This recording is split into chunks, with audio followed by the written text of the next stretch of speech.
Olá pessoal, aqui é o professor Maroni Beckman, professor de matemática da plataforma Gonçalves Dias. Estamos vocês aqui no Terceirão Não Tira Férias, preparando um material especial para os nossos alunos da terceira série do ensino médio, que estão aí focados em fazer o Enem em novembro, e a gente também está aqui junto com vocês nessa empreitada, tá? Então a gente está aqui trabalhando questões de conteúdos que são mais explorados no Enem, tá? Então, preparando material aqui com muito carinho para vocês. E hoje nosso tema é geometria plana, cálculo de área. Também um assunto que é cobrado nas provas do Enem. Acho que não existe nenhuma edição do Enem que não se calcule área de figura, né? Até porque cálculo de área é algo que está aí no nosso dia a dia, né? A gente às vezes precisa calcular a área de um terreno, de uma região. Então, é um assunto que está também muito importante para a gente, para a nossa vida. Certo, galera? Hoje é aquela aula teórica, né? A gente vai relembrar principalmente as fórmulas, né, que calcula a área das figuras mais conhecidas. A área do triângulo, a área dos quadriláteros, a área do círculo e das regiões circulares, certo? Então a gente vai relembrar aqui todas essas fórmulas, tá? Para que depois a gente resolva questões envolvendo a área de figura, principalmente as questões que já foram exploradas na prova do Enem, para que você saiba como é que esse exame ele costuma pedir, né, cobrar esse conteúdo de vocês, certo? Então hoje a aula teórica, depois a gente vai trabalhar questões do Enem envolvendo a área de figura, beleza, galera? Turma, quando eu falo de área, né, área de região plana, o que significa área? Turma, área é você dar um valor quantitativo a um espaço, a uma superfície, para saber quanto de espaço aquilo ali tem. Tá? Então, quando eu calculo área, eu quero saber a quantidade de espaço delimitado por uma figura plana, aquela figura que você pode projetar em um plano, também chamado de figuras bidimensionais, que possuem duas dimensões. Por exemplo, esse quadro aqui. Se eu quero saber quanto eu preciso dessa fórmica aqui para poder revestir esse quadro, eu preciso saber da área. Eu tenho piso, eu quero saber quanto de piso eu preciso. Então, piso é uma região plana, então eu preciso saber a área dessa região. Beleza? E a gente vai ver quanto é que esse espaço é delimitado por figuras conhecidas. Beleza? Olha, vamos entrar aqui no acordo, tá? As fórmulas que eu vou usar muito essas duas denominações aqui, base e altura. Então você olha B, você sabe que é a base da figura, né? O segmento que faz a parte de baixo da figura. E a altura, né? Que é um segmento que vai do vértice, né? E é perpendicular à base, nós vamos chamar de H. Combinado? Então, beleza. Primeira figura que a gente vai calcular, lembrar a fórmula, é a área do triângulo. A fórmula geral para se calcular a área do triângulo é a seguinte, galera. A área do triângulo, chamada de AT, vou botar um índicezinho aqui para indicar a figura, vai ser igual à base dele, multiplicado pela altura, dividido por 2. Tá? Então, essa é a fórmula que você calcula a área de um triângulo. A base é essa parte aqui de baixo, ó, que vai, por exemplo, do ponto A ao ponto C, é a base. E a altura é um segmento que é perpendicular à base. Certo? Então, para calcular a área de um triângulo, basta multiplicar essas duas dimensões e dividir por 2. Certo? Existe um triângulo que tem uma fórmula especial, que é o triângulo equilátero. Tá? O que é um triângulo equilátero, galera? Aquele que tem todos os lados iguais. Tá? Então, esse aqui é um triângulo equilátero. Vamos supor que esse triângulo equilátero mede L de lado. L. Então, tem uma fórmula que aqui não dá tempo de demonstrar, que você pode até calcular utilizando até o teorema de Pitágoras, que é o seguinte: a área do triângulo equilátero você pode calcular em função desse lado aqui. Ele vai valer quanto? Vai valer L ao quadrado, raiz de 3 sobre 4. Certo? Essa é uma fórmula especial quando você precisar calcular a área de um triângulo equilátero. Tá? Então, às vezes, tem exercício que pede para calcular o triângulo equilátero. Então, se você tiver a medida do seu lado, ó, tá? Basta substituir aí nessa fórmula. Certo? Lembrando que também as áreas de figuras planas, elas vão ser usadas lá na geometria espacial também, quando você trabalhar com figuras tridimensionais, que às vezes você quer calcular a área de uma região de uma figura espacial, a superfície. Então, A gente usa também área em geometria espacial, certo? Bom, galera, vamos relembrar aqui a área, a fórmula de calcular a área dos principais quadriláteros, não é isso? Então, nós temos aqui um retângulo, né? Qual é a característica de um retângulo? Por que a palavra é retângulo? A palavra retângulo vem de ângulo reto, tá? É um quadrilátero, né? Onde todos os seus lados, todos os seus ângulos internos medem 90 graus. Esse aqui é um retângulo. Nesse aqui você tem a base diferente da altura, né? Você tem essa base aqui valendo B, base, e você tem aqui a largura dela, vou chamar de altura, H, certo? Então, nesse caso, você tem retângulos que a base é diferente da altura, né? Quando a base é igual à altura, aí esse retângulo é chamado de quadrado, né? Recebe esse nome especial. Então, como é que eu calculo a área de um retângulo? Então, a área de um retângulo, eu chamo aqui de AR, basta você multiplicar a base dele pela altura. Pronto, simplesmente isso aqui. Certo? Aí a gente entende, galera, por que do triângulo é base vezes altura dividido por 2. Porque se você traçar uma diagonal aqui nesse retângulo, você forma dois triângulos. Tá? Então, se de um retângulo todo é base vezes altura, a metade dele, que é um triângulo, fica como? Base vezes altura dividido por 2. Certinho? De um retângulo você pode formar dois triângulos. Ok? Turma, e quando o retângulo tem os lados iguais, né? Quando a base é igual à altura, né? Esse retângulo é chamado de quadrado. Ah, professor, quer dizer que um quadrado é um retângulo? É, porque ele possui os ângulos retos, né? A palavra retângulo vem de ângulo reto, ângulo que mede 90 graus, certo? Então, nesse caso aqui também tem uma formulazinha especial, ó. Ele é uma figura, é um polígono regular.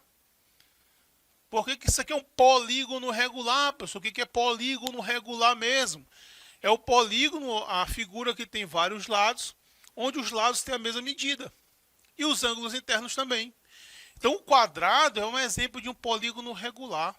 Ah, pessoal, então o triângulo equilátero também é um polígono regular? É sim, tá? Porque ele possui lados com mesma medida e os ângulos internos também com mesma medida. Certo? Então, o quadrado, ó, ele é um polígono regular. Se você for multiplicar base vezes altura, L vezes L, dá L ao quadrado, né? Então, eu vou chamar aqui de L o lado. Então, a mesma fórmula, só que a base eu chamei de L, e a altura, como tem a mesma medida, eu também chamei de L. Ora, então, como é que se calcula a área de um quadrado? L vezes L vai ser L igual, elevado à segunda potência. Ou L elevado ao quadrado. Ah, professor, então é por isso que o expoente 2 a gente lê elevado ao quadrado? Exatamente, ó, que a fórmula de calcular a área de um quadrado é o seu lado elevado à segunda potência. Beleza? Então, a fórmula para calcular a área de um quadrado é o seu lado elevado à segunda potência. Certinho, turminha? Beleza. Olha só, turma. Outro polígono quadrilátero bastante conhecido é o losango. Tá? O losango é como se fosse um quadrado que desse uma achatada aqui nos lados. Ó. Qual é a semelhança de um quadrado para um losango, por exemplo? Ah, ele possui os lados com a mesma medida. Ó. Os lados são iguais no losango também. Ah, pessoal, então o losango é um polígono regular? Não. Porque no losango, o que acontece? Ele é um quadrilátero, ele é um paralelogramo, porque os lados opostos são paralelos, assim como o retângulo também é, assim como o quadrado também é. Só, qual é a diferença então, pessoal, de um losango para um quadrado? Se eu pegar um quadrado e inclinar, ele vira um losango? Não vira não, galera, porque olha só, qual que diferencia esses ângulos aqui, ó. Esse ângulo aqui, ele não é igual a esse aqui, ele é igual a esse aqui, ó. Os ângulos opostos são iguais. E os ângulos consecutivos são diferentes. Tá? Então, esse ângulo aqui é diferente desse. Ó. O que não acontece no quadrado, que todos medem 90 graus. Certo? Então, essa figura aqui é um losango. Lados iguais e ângulos opostos iguais. Certo, minha? Olha só. A gente usa o que nós chamamos de losango de diagonais. Ó. Esse segmento aqui que vai de um lado oposto ao outro é chamado de diagonal. Então o losango tem uma diagonal maior, que eu vou chamar de Dzão, e você tem um diagonal menor, que eu vou chamar aqui de Dzin. Essas são as diagonais de um losango, certo? Olha, a fórmula para calcular a área de um losango, você usa essas diagonais. Ó. Diagonal maior vezes diagonal menor, dividido por 2. Ora, turma, por quê? Porque um losango, turma, ele vai ter a metade da área de um retângulo desse aqui. Se você dividir isso aqui em 4 partes, imaginou, e cortar a metade de cada quadrante desse aí, você forma um losango. Tá? Então, losango é a metade da área de um retângulo. Com um retângulo, você pode formar 2 losangos. Tá? Então, por isso que fica diagonal maior vezes diagonal menor dividido por 2. Característica importante dessas diagonais. Elas se cruzam nos pontos médios. Elas se cruzam formando um ângulo de 90. Isso aqui é importante, porque às vezes ele não te dá o lado, mas ele te dá as diagonais. E você pode calcular o lado pelo teorema de Pitágoras. Tá? E se cruzam em suas metades. Certo? Então essas são as características aí de um losango. Turma, esse outro quadrilátero aqui, que ele é meio estranho, né, em relação aos outros, ele tem uma característica que o diferencia dos outros quadriláteros.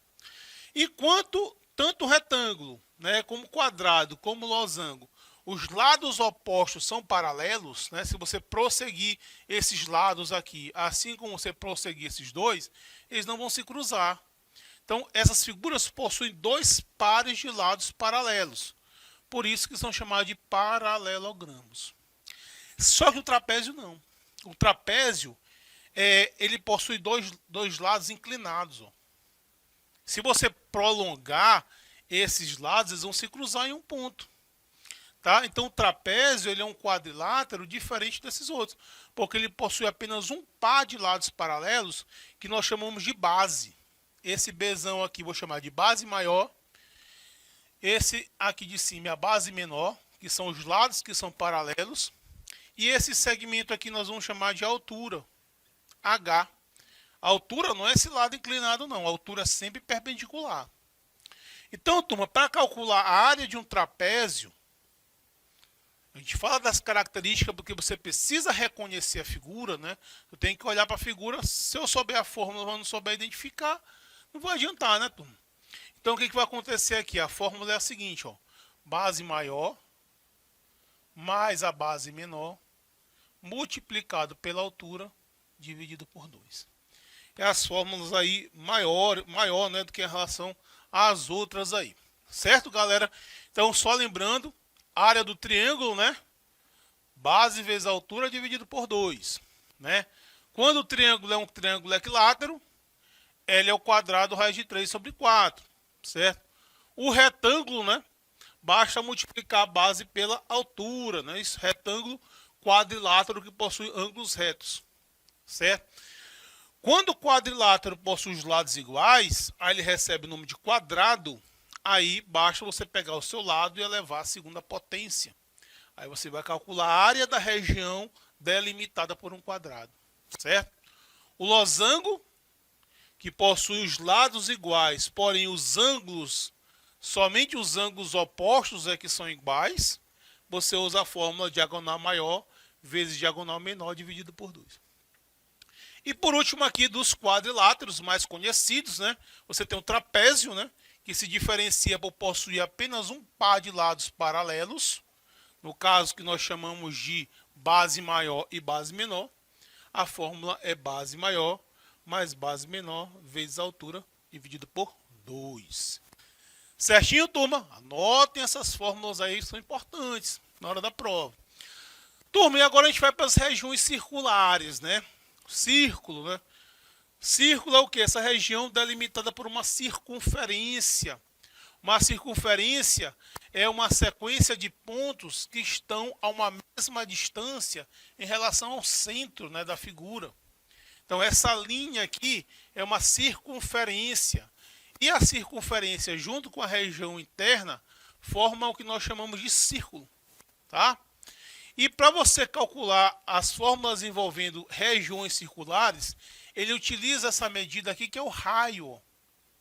O raio é justamente essa distância do centro a um ponto na circunferência. Cada figura, cada círculo vai ter uma medida de raio. Tá? Então essa fórmula aqui, aliás, as fórmulas envolvendo regiões circulares, elas trabalham com essa medida aqui, que é o raio da figura. Certo? Bom, turma, o que acontece? Como é que se calcula a área de um círculo? Para não lembrar daqui da fórmula, a área é a seguinte, galera. Ó, a área vai ser igual a π. Lembra que o π é o número irracional, né? Vezes o raio ao quadrado. πr ao quadrado. Né? Esse π, às vezes a questão diz que para você considerar o π valendo aproximadamente 3,14, eu já vi até questões que aproximou o valor de π para 3. Aí, ou questões que deixam o π do jeito que está. Certo? Aí você tem que ver como está na questão. Tá? Então, para calcular a área de um círculo, você usa a fórmula πr ao quadrado. Certo? Turma, e setor circular? Setor circular, turma, é um pedaço do círculo aqui, ó, cujo ângulo é um ângulo central, cujo vértice é o centro. Para calcular a área de um setor circular desse aqui, você usa a seguinte fórmula. A área do setor circular vai ser alfa multiplicado por πr ao quadrado dividido por 360 graus. Essa fórmula aqui, turma, a gente pode obter através de uma regra de 3, né? Porque a área total da figura é πr ao quadrado, né? Que representa um ângulo de 360. Então, πr ao quadrado, que é o ângulo todo, você associa com 360. E a área do setor, que é essa parte que você quer, vai ser proporcional a alfa, que é esse ângulo aqui. Então, se você tiver esse ângulo central e o raio, você consegue calcular esse setor. Às vezes, o setor circular é uma parte da circunferência conhecida. Por exemplo, se eu tenho certeza que esse setor circular é a metade do círculo, aí tu não precisa usar essa fórmula, tu usa essa aqui, ó. Porque se o círculo todo é πr ao quadrado, a metade vai ser πr ao quadrado dividido por 2. Se você tem certeza que o setor circular é a quarta parte, você pega πr ao quadrado e divide por 4. Mas quando você não sabe isso e sabe apenas o valor do ângulo que forma esse setor circular, e aí você pode usar essa fórmula aqui. Beleza? Turma, muita atenção nessa figurinha aí, que o Enem adora colocar essa figura nas questões. Tá? Que é uma coroa circular. Inclusive, na nossa revisão, eu botei 2 questões de coroa circular, de tanto que o Enem traz. Tá? O que é coroa circular, professor? Olha, lembra a moeda de R$1? Não tem aquela parte douradinha? Então, aquela parte douradinha da moeda de R$1, ele é um setor circular. Que a gente fala que a área delimitada por 2 círculos concêntricos, 2 círculos de mesmo centro. E você tem um círculo de raio Rzão aqui e um círculo de raio Rzinho.